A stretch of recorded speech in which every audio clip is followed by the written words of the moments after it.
नमस्कार, आप देख रहे हैं कैपिटल टीवी का प्राइम टाइम शो। मैं हूं परवीन शेख। राहुल गांधी जब भी विदेश जाते हैं तब वो अपने साथ विवादों की पोटली साथ लेकर आते हैं। इस बार भी उन्होंने बड़ा कांड कर दिया है। राहुल के अमेरिका में दिए बयानों से देश में सियासी भूचाल आ गया है। उनके बयानों पर कांग्रेस नेता अपना मुंह छिपाकर भागते दिख रहे हैं। जम्मू कश्मीर और हरियाणा चुनावों के बीच राहुल की अज्ञानता ने पार्टी की मुश्किलों में इजाफा कर दिया है। दरअसल अमेरिका दौरे पर गए राहुल के बयान और वायरल तस्वीरों को लेकर वो बीजेपी के निशाने पर आ चुके हैं। हालांकि पहले राहुल ने बीजेपी पर हमला बोला था। उन्होंने कहा कि 10 साल के बीजेपी शासन जो है वो बेहद खराब। राहुल का कहना था कि देश का माहौल बिगड़ रहा है। इसके अलावा उन्होंने देश में सिखों के हालात को दयनीय बताया। साथ ही राहुल ने एक तस्वीर जो है साथ जो वायरल हो रही है उसमें भारत विरोधी इल्हान उमर के साथ नजर आ रहे हैं। सिखों पर राहुल गांधी के बयान को खालिस्तानी आतंकी पन्नू ने लपक लिया है और अलग खालिस्तानी मांग को जायज ठहराया है। तो क्या राहुल गांधी भारत विरोधी ताकतों के साथ मिलकर जहर फैला रहे हैं? इसी पर चर्चा के लिए स्टूडियो में मौजूद हैं कैपिटल टीवी के editor in chief doctor Manish Kumar. Sir, आपका बहुत बहुत स्वागत है। धन्यवाद। राहुल गांधी हैं कि अपनी आदतों से बाज आते ही नहीं। देखिए, राहुल गांधी की मूर्खता और अज्ञानता वो बार बार दुनिया के सामने आ जाता है। आप ये मत समझिए कि राहुल गांधी वहां गए, लोगों से मिल लिया, कांग्रेस वाले बोल रहे हैं क्यों मिल लिया, क्या हो गया इससे। भाई, अब आप कोई सोशल मीडिया इन्फ्लुएंसर तो नहीं हो। माना आपका शौक है आजकल रील्स बनाने का, मीम्स बनाने का, आप तो एलओपी हो, लीडर ऑफ ऑपोजिशन। आपकी एक गरिमा है, एक संवैधानिक जिम्मेदारी है आपकी। तो आप विदेश दौरे पे जाते हैं, आप लोगों से मिलते हैं, पूरा अधिकार है। आप जाएं, मिले, जिससे मन चाहे उससे मिले। तो ये जो मुलाकातें होती है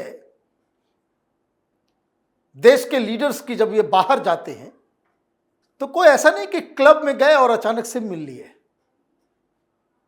वो बाकायदा प्लान्ड मीटिंग होती है। आप वॉशिंगटन डीसी में मिल रहे हो, वहां के संसद के परिसर में मिल रहे हो, तो कौन मिलने आएगा, कौन नहीं मिलने आएगा, ये पहले से तय होता है। और ये लिस्ट जो है वो पहले से प्रिपेयर की जाती है। जिस दिन से वो गए, मैं बार बार एक सवाल पूछ रहा था कि ये बताओ कि वॉशिंगटन डीसी में तुम किससे मिलोगे। नहीं बताया, लेकिन मुलाकात के बाद फोटो आती है। अब आप लीडर ऑफ अपोजिशन हो, आपका अधिकार है कि आप वहां जाते हैं तो आप मिलते हैं। किससे मिलेंगे? बराबर के लोगों से ना। कोई लीडर ऑफ अपोजिशन होगा, सेक्रेटरी ऑफ स्टेट होगा, उन्होंने टाइम नहीं दिया। टाइम नहीं दिया। क्यों? Nobody wants to entertain a nonsense. Nonsense लोगों के लिए जगह नहीं होती है। आपको अपने बराबर के लोगों से मिलते हैं तो हम लोग भी कहते कि नहीं, सही है। और जैसे ही आप देश के बाहर कदम रखते हो, आप इंडिया के एक एम्बेसडर बन जाते हो। आप कह रहे हो, आपके पूरे भाषण का लबोली भाव है कि India is not a good democracy. India में चुनाव जो है वो फेक है, इंडिया में शांति नहीं है। क्या है मतलब?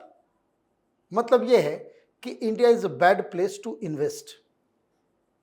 जो लोग हिंदुस्तान में अपनी कंपनी लगाना चाहते हैं, या इन्वेस्टमेंट मत करना। चाइना जाना, और वहां भी मन नहीं करे तो वियतनाम चले जाना। This is what it is.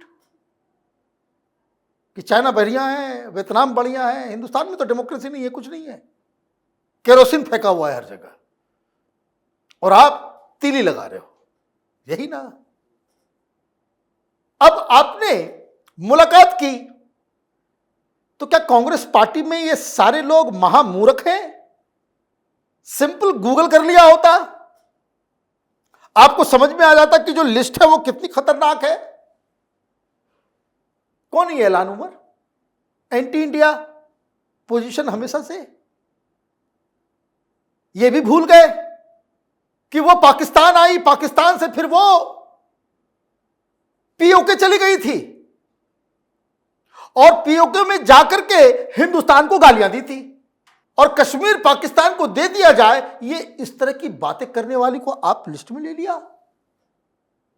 उसको कहां कहां से आतंकी संगठन को जो लोग फंडिंग करते हैं उसके फंड रेजर्स हैं।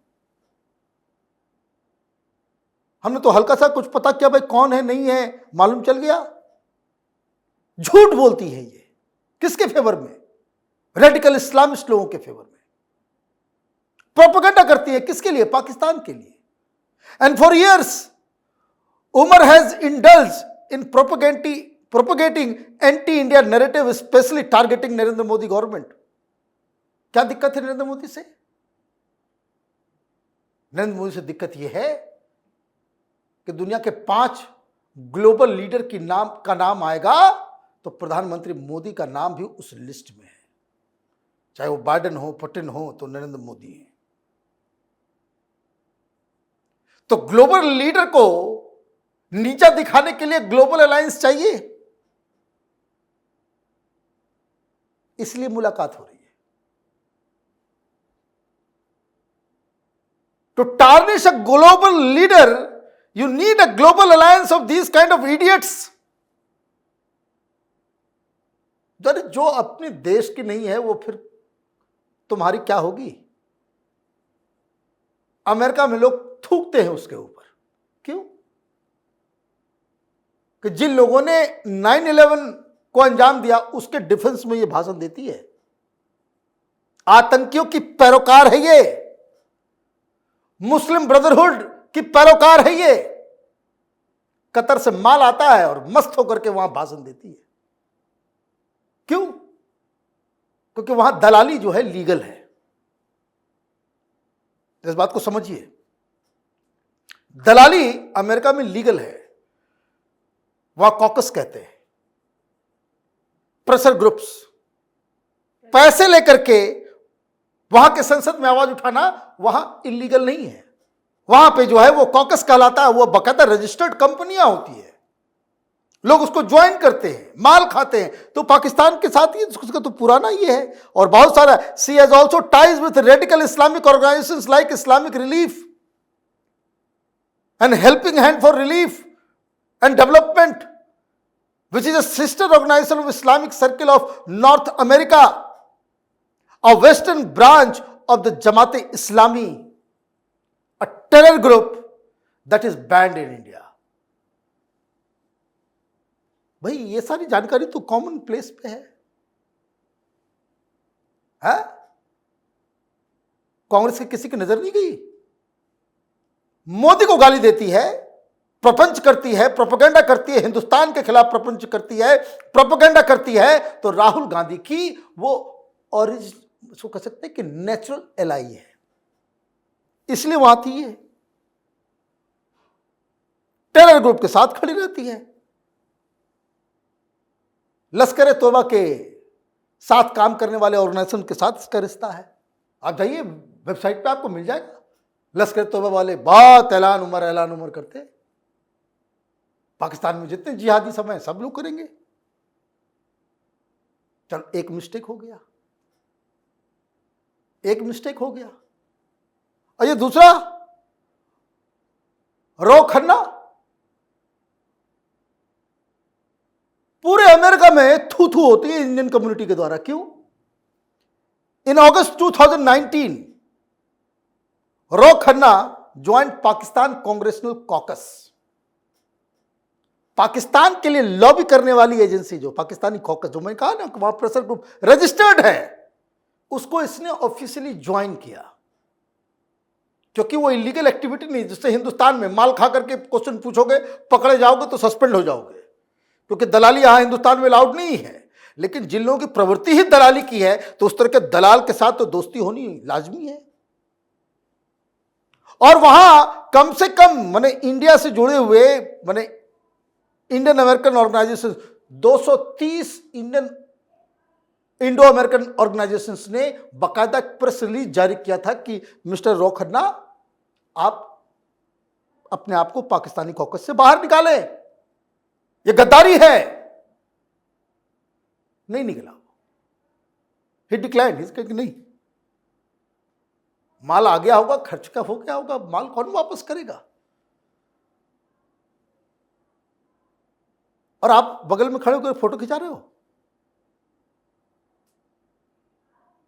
ये बारबरा ली, उसको भी आपने इनवाइट कर लिया। ये गलती नहीं है, ये एक प्री प्लान्ड मीटिंग। क्यों? दुनिया को बताने के लिए। आपने क्या मैसेज दिया? अमेरिका में जाकर के उस तरह के एलिमेंट्स को, जिहादियों को समर्थन देने वाले, लश्कर ए तोयबा को समर्थन देने वाले, पाकिस्तान को समर्थन देने वाले तमाम इस तरह के दलालों के साथ खड़े होकर के आपने एक बात बता दी पूरी दुनिया को कि वी आर नॉट यूनाइटेड।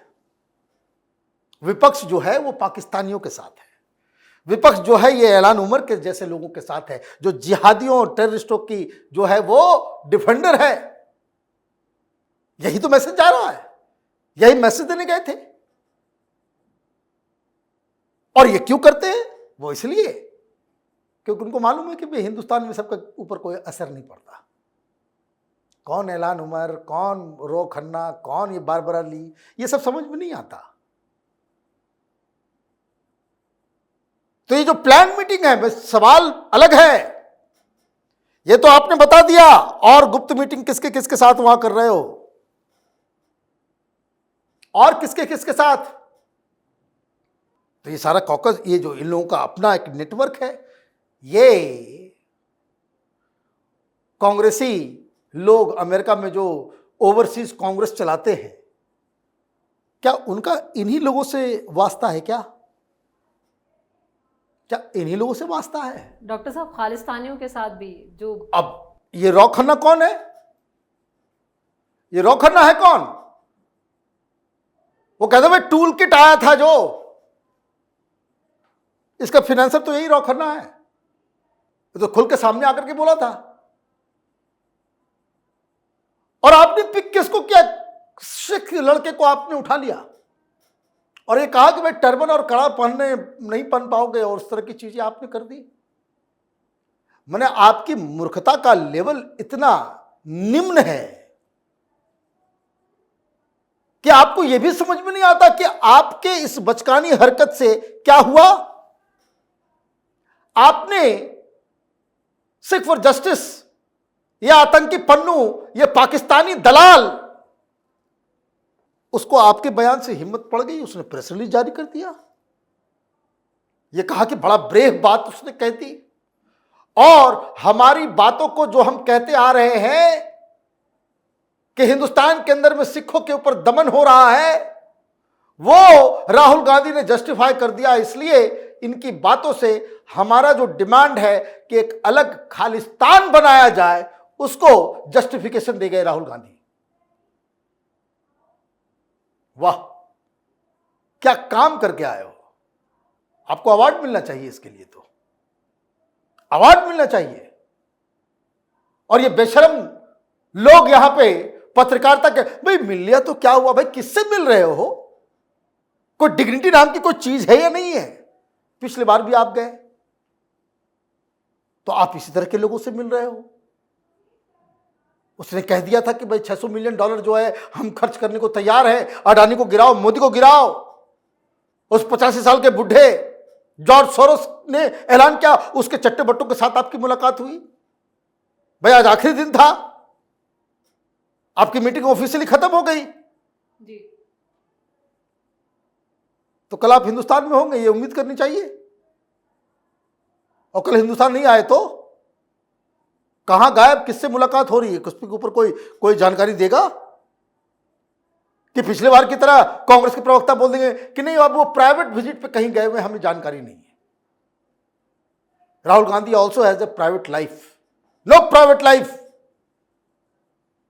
जो देश का लीडर होता है, मुख्यमंत्री होता है, एलओपी होता है, प्रधानमंत्री बनने की ख्वाहिश रखता है, किसी पार्टी का बड़ा लीडर होता है, they deserve no private life.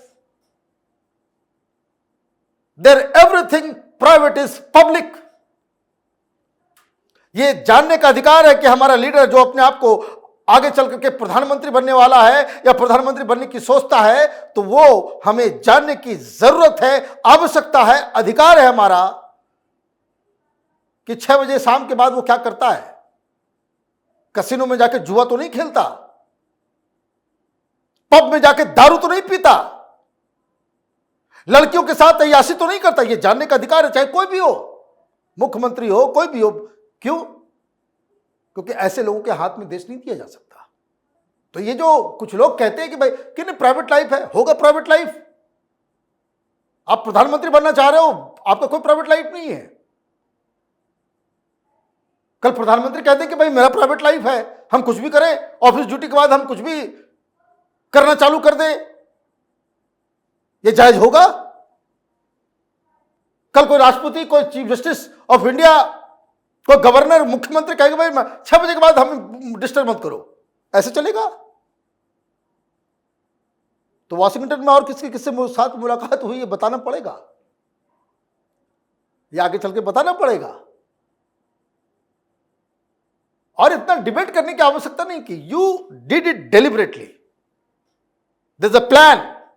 एक साजिश है, एक साजिश के तहत आपने इन लोगों के साथ मुलाकात की. क्योंकि ये अनप्लैंड मीटिंग नहीं है कि आप चले गए, आपको वहां के कांग्रेस ने बुलाया, आप वहां पे गए तो गैलरी में जो है आपने बारबरा ली से मुलाकात कर ली, तो रो खन्ना से आपकी मुलाकात हो गई, एलान उमर से आपकी मुलाकात हो गई. तो अब सामने में आदमी आ जाए तो भाई चलो भाई, उसकी फिर उसमें कोई गलती नहीं थी.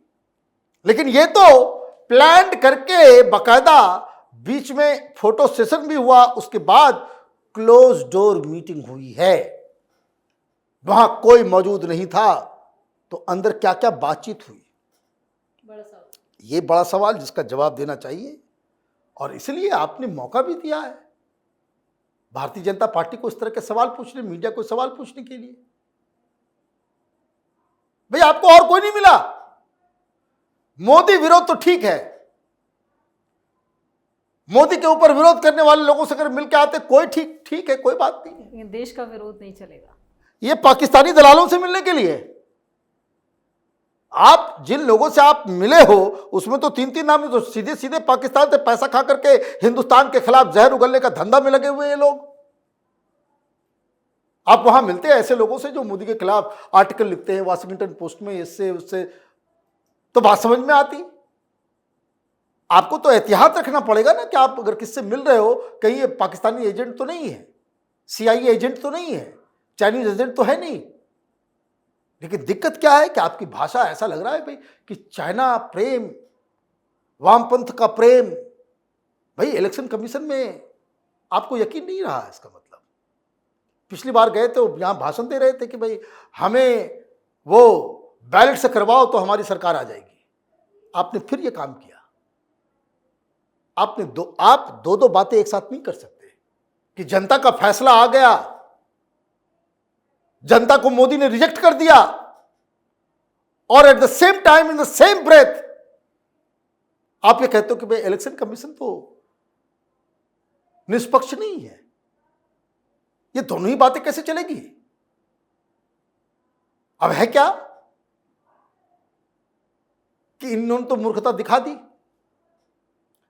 अब जो रवीश कुमार, अजीत इंजुम, इस तरह के जो है चारण लोग जो हैं, भांड किस्म के जो पत्रकार हैं, वो आरती उतारना चालू करेंगे.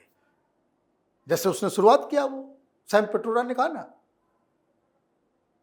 कि पप्पू नहीं है राहुल को पप्पू मत समझो. बहुत ऊंची ऊंची बातें कर रहे हैं जो हम लोग के समझ में नहीं आ रही है. भैया मुबारक हो, तुम ही समझो. और बाकी काम जो है ये सब कांग्रेस पार्टी के जो दलाली में लगे हुए हैं, ये लोग समझाने की कोशिश करेंगे कि राहुल तो ये कह रहे थे, राहुल तो वो कह रहे थे. मोदी को जो है वो बेनकाब कर दिया, मोदी के खिलाफ बहुत बड़ा हमला कर दिया। भाई किसके साथ मिलके? हाँ, क्या फर्क है राहुल गांधी और मीर जाफर में? कोई फर्क है तो आप जरूर बताइए। चलिए, और तमाम जानकारी के लिए आपका बहुत बहुत धन्यवाद। धन्यवाद। तो ये पहली बार नहीं है जब राहुल गांधी ने विदेश में कुछ कहा हो और उस पर भारत में राजनीति गर्मा उठी हो। राहुल जब जब विदेश यात्रा पर गए हैं, कुछ ऐसा बोल गए जिसने बीजेपी को कांग्रेस पर हमला करने का मौका दिया। यानी राहुल ने कसम खा रखी है कि वो सुधरने वाले नहीं हैं। शायद यही वजह है कि अब कांग्रेस के अंदर भी राहुल को लेकर विरोध की आवाजें उठने लगी हैं। प्राइम टाइम शो में इतना ही। वीडियो की खबर कैसी लगी कमेंट करके अपनी राय जरूर दें। वीडियो को लाइक करें, शेयर करें और कैपिटल टीवी को सब्सक्राइब जरूर करें। धन्यवाद।